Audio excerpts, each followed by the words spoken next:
So this is how it was before, and then yeah, this is yeah.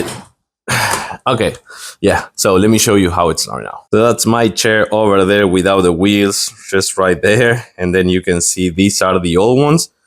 These are the new ones. Let's do it right now. Super easy. There's nothing much else that you have to do, just to push these ones up to the bottom. Look at this.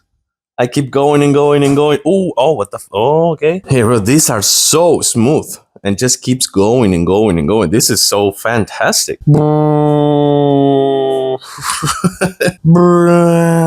It keeps going, bro. Even, I mean, doesn't matter if it is like wooden floor or carpet or whatever. These are so smooth. I mean, just a little push and that's it.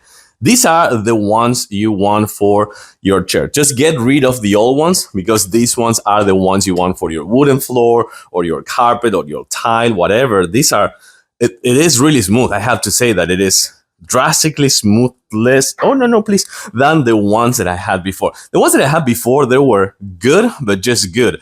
These ones are really smooth, man. They're super soft, smooth. And of course, I keep doing this and I get just, oh my God. Yeah. This is a before and after. Guarantee you're not gonna regret this. Yeah, these are the ones you need, 100%.